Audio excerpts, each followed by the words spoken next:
Carrick-on-Suir is an unspoilt and charming heritage town located in a spectacular setting in the heart of the Golden Vale. The town nestles on the banks of the River Suir and at its tide head in the lush, fertile and tranquil valley between the iconic mountain of Shlievnaman and the Cumra Mountains, which provide natural assets to the town. This beautiful surrounding landscape, rich culture and heritage has attracted artists for many generations, both as a subject and as a place to live. For many artists, those two things inevitably become fused together, and the spirit of one's surroundings naturally seeps into the work itself.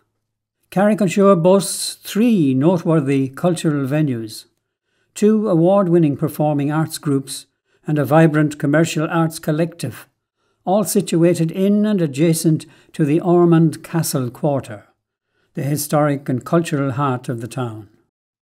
We can trace this love and appreciation of the arts back to the 1800s and before, when Carrick was a garrison town and the people would have been treated to visiting bands, theatre companies and operatic performances. This would prove to be a very significant influence in the town's musical history.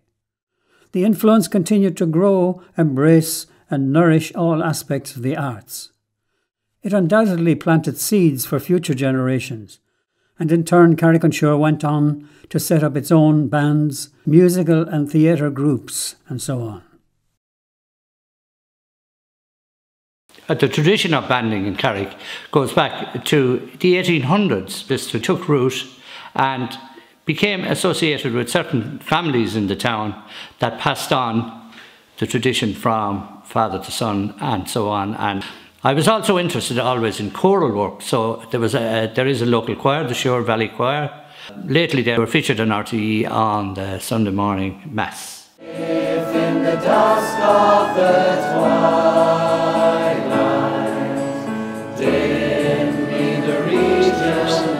And there was a big involvement in Carrick-on-Suir in show bands. There was 2 or 3 bands operated out of Carrick, but I think possibly we were the only full-time one that went on and became a band called the Cowboys. I got an offer to join a band called Tweed, who were based in Urlingford. I've seen music evolve over the years in Carrick, and I see the younger players playing to a very, very high standard.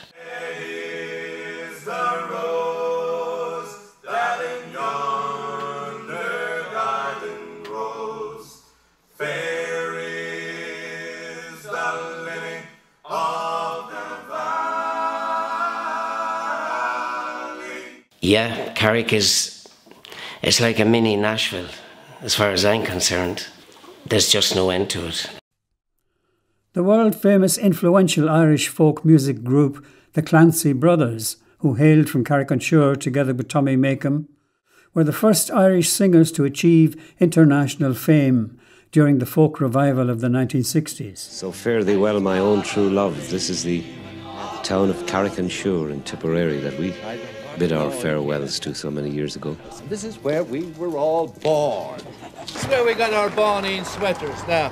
Look at them, they're beautiful. How are you? Hello, how are you? Killing all I met her ran upon the wall. Up in my wattle and knocked him down and brought him into Carrick town. Ladies and gentlemen, we welcome back to New York the CLANCY brothers and Tommy MAKEM. It's of a brave young highwayman, the story we will tell. His name was William Brennan, and in Ireland he did dwell.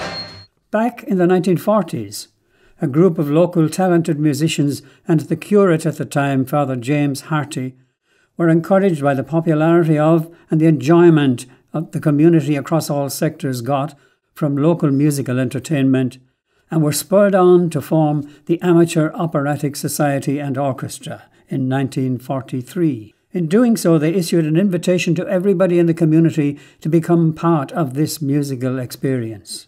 And so, a very significant development in Carrick's musical and social life began. The Society's first production, HMS Pinafore, took place in 1944. This venture proved to be highly successful, and it was soon followed by other productions, which number 109 to date. In 1975, local businessmen Christie and Michael Butler built the Strand Theatre, and some years later the Musical Society took on the challenge of acquiring ownership of that theatre. Over the decades, the Operatic Society generated a vast amount of musical and theatrical creative activity that was of incalculable social and cultural benefit to the town. We built this theatre. It was an old cinema. We bought it a few years ago, the Society and a few interested parties in the town. And it cost us about 1.3 million. And of that, we got grants of about 300,000. And we raised $1 million. Well, we still owe about 200,000, but we raised it all locally. And it's here for the people of Carrick-on-Suir for the future, because there is a big history of musical theatre in Carrick. I don't think there's a family in Carrick-on-Suir who hasn't had some link to the Musical Society or the Brewery Lane drama. My job is I do a lot of the pantos, and this is my 10th year doing it. I do the dame, of course. The funny part of this. Get your hats, lay your worries on that doorstep. Life can be so sweet on sunny side of the street. Hey, look at Penny. There. Oh! And it's very enjoyable, but the great fun, great crack. All the kids come down and we all meet together to do our pantos. I'm Amelia and I'm 8 years old. And I'm Hazel and I am 9 years old. It feels like at first you're a little bit nervous, but then once you're acting, you feel like there's no one else in the room. My favourite show is probably Susical. Yeah.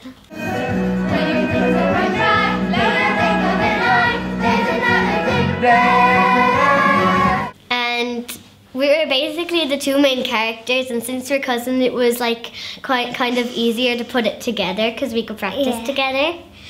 My favourite was definitely Frozen, and I was Olaf. That was a lot of fun. It was my first big part down there, and I just enjoyed everything about it. It's hard to describe unless you actually feel it. It's like when you're looking out, and even if there's no one there, it's just special.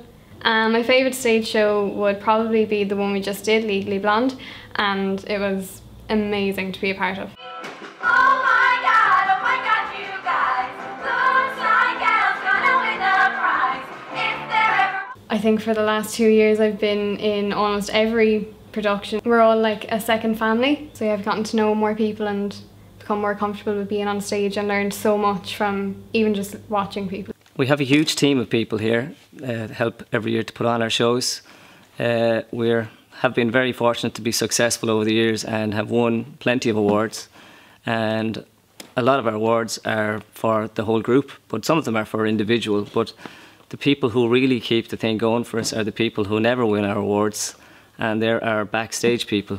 We have people here every year for costumes, for hair, for makeup. Our set people are here months and months before we ever set foot on stage. And they're all part of the big team. And you don't have to sing or perform to be involved here.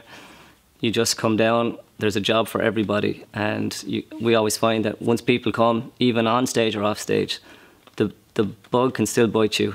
And once I came down, I came down in 1978. And by 1981, I was the choreographer. I had two great mentors. I had Dick Meany and I had Christy Butler.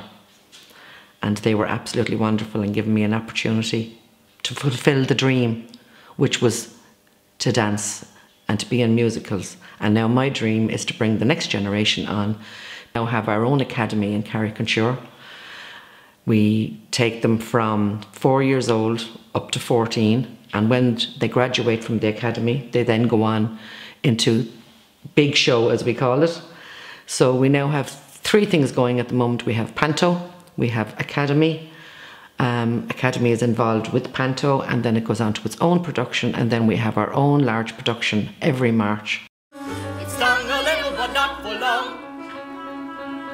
Those who thought him a simple clod were soon reconsidering under the sod. Cause I'm there with a friendly prod from Sweeney Todd. So it's a great medium of creativity that you get to satisfy everything. The development of drama in the town over the later decades paralleled the spectacular success of the musical society. In 1955, young Liam Clancy, while still in secondary school, had, along with his sister Peg and teacher Liam Hogan, produced and acted in a groundbreaking production of the Playboy of the Western World. This saw the start of the modern Carrick-on-Suir drama group. In succeeding years, the town's group would go from strength to strength, and in 1980 open its own small Brewery Lane theatre in a former malt house of what had been Sheehan's Brewery in Castle Street. Brewery Lane Theatre, as we now know it, was founded in 1955. And since then, we have staged 139 adult plays and 22 youth plays. Oh, don't be so foolish. Larry was your son too, wasn't he? You know he'd never tell you to do this. Now, I've been putting two and two together. I believe I'm the first journalist in Ireland to do so. And I'm here this morning to find out what they make. I don't understand exactly what you say. We were very fortunate, of course, to have people with vision, talent and enthusiasm at the helm over all these years. Members of our group have trodden the professional stage and also appeared on screen. Malachi and I go way back. We were young seminarians together. Malachi was a priest? Yes, for many years. Oh. And now he's married. We also have a thriving film club, poetry readings and creative writing, and music sessions in the tea room. Our involvement here in Brewery Lane goes back to, well, mine at least, goes back to 1974 when we bought this old building and did it up. And we are really the backstage crew. We build the sets, do lighting, do the maintenance on the building here.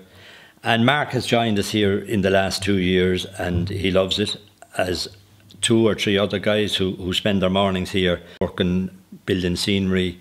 And when we're not building scenery for shows, we are repairing it, roofs, insulation, plumbing, you name it, we do it. Some of the guys that work here are retired electricians, retired builders.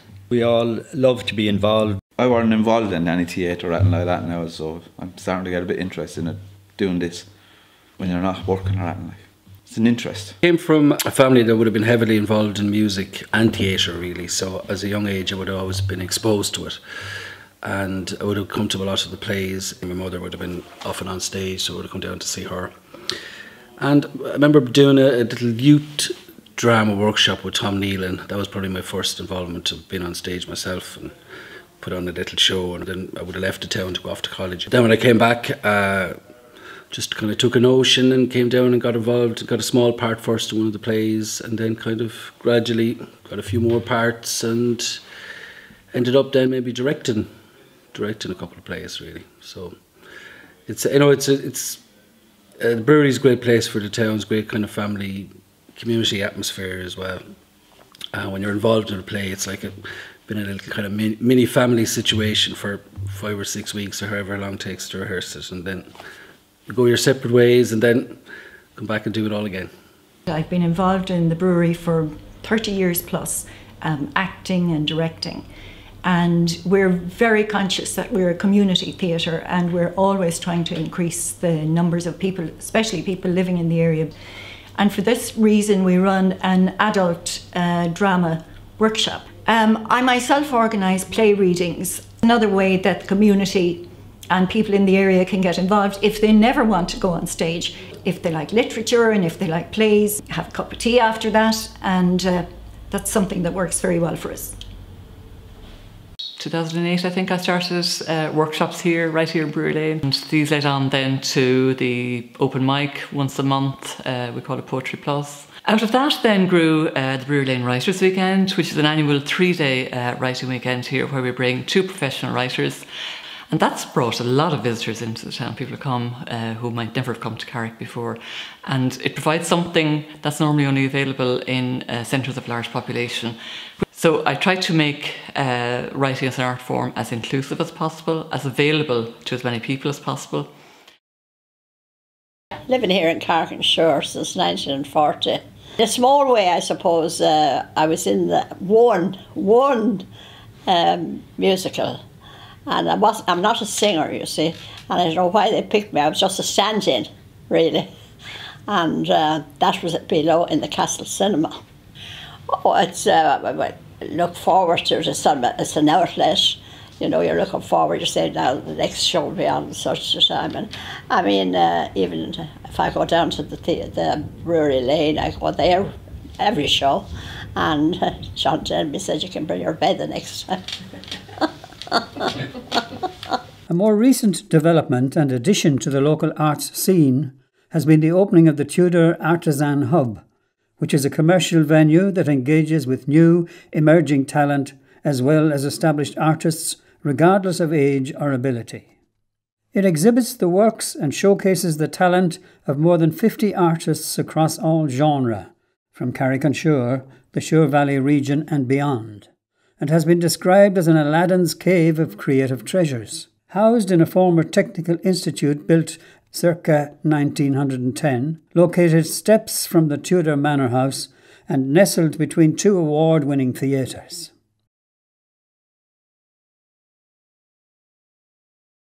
I met Linda. She asked me would I like to be involved in an art community in Carrick-on-Suir. She was setting up Tudor Artisan Hub, a collective of every sort of art, craft and photography. So it took off fairly well. Been here 3 years now. Linda's been doing great as regards promoting artists. There's a mixture of professional artists, amateurs, kids starting off, trying out new things. She uses the space for workshops, exhibitions, small gigs for musicians. It's great to be involved here because it's very hard for artists to have an outlay for their work. Usually it's all through exhibitions, so it's great to have somewhere you can bring your work in between exhibition time. Linda then promotes it and sells for me. I'd be just one of about 50 artists here. She seems to be doing well for everyone. A nice place to have in the local area. We primarily concentrate on candle making for some of the main centre attraction, so to speak, is the hub, which has come into the locality now, and we provide them with candles as an all-year outlet. Otherwise we would be finding a sale in craft fairs, so it's ideal for allowing the work that goes on here to take a wider audience, to get the candles out into the local community. Work where they can take a pride in what they do and go into a shop and see it being sold. Well, my background is in youth work, and one of my passions is the art. I do a bit of photography, I like to crochet, I love drama, and so I introduce that in all aspects of my work with Fergus. I've always been a great believer in collaborating with the community. The young people have come on and done extra work in the hub under the tutelage of Linda, and they've created a number of fantastic films, including Torn, which was just released. It was a film about 1916, which included a lot of local actors, and it gave the young people the experience of writing, scripting, filming, editing and marketing a DVD, which was incredibly successful. Hello, I'm Patrice Cooney. I'm one of the writers and directors for the film Torn, and I'd like to thank everyone for showing up tonight and giving their support. I'm Rihanna. I'm also one of the directors and writers, and I just want to give a round of applause for all the cast and crew who made this possible. I auditioned for one of the leading roles in the 1916 short film Torn. I got the part and I was very excited. What are you on about? He was my uncle, and he was your brother too, or have you forgotten that? Acting enriched my life greatly, thanks to organisations such as the Tudor Artisan Hub. I didn't think I'd ever be making a film of any kind. Got called back to do a 1916 short film called Torn, where I made a lot of new friends while making it. I had lots of fun. When the screening finally happened, it's just like showed I was supported by the community. Lots of people were there to see it. Recently I've started to do tea cozies with different characters such as Michael T. Higgins here. Having the Tudor Artisan Hub was a fantastic platform to test the market and to see what people are interested in, and it's been fantastic. It's taken off big time. One of the most exciting recent projects this year has been If These Chairs Could Talk, in collaboration with the Tudor Artisan Hub, where Linda brought on board 16 artists who transformed 16 perfectly ordinary kitchen kitchen chairs. I brought along 16 writers who addressed those chairs in terms of a writing piece, and they could choose what was suggested to them by this particular chair. And the magic of what happened, we could not have predicted. It was just astonishing. I'm from Lowell, Massachusetts, which is north of Boston, and what brought us to Carrick-on-Suir was we were involved with the folk scene in Boston and met the CLANCY brothers and Tommy MAKEM. So we were invited to come over here to Carrick, and in 1965, after my graduation from high school, I came into Carrick. Then I found myself, in my retirement years, coming back to Carrick again. So I've been here for the last 10 years, and from the beginning, when I first came to Carrick, I was involved with the Brewery Theatre, and I do the teas down there, and I help out. And I've been volunteering for the Tudor Artisan Hub. Another great aspect for the town. It brings you out when you're living on your own. It's nice to be able to get out and enjoy all the culture and all the events that are held here. Over the June annual bank holiday weekend, Carrick-on-Suir is transformed into a haven for local and visiting artists, performers and cultural enthusiasts as it hosts its annual CLANCY Brothers Festival of Music and Arts. In 2017, the festival celebrated its 10th anniversary. This festival is the ultimate platform where the three arts collectives can come together and showcase and celebrate the remarkable arts scene in Carrick-on-Suir.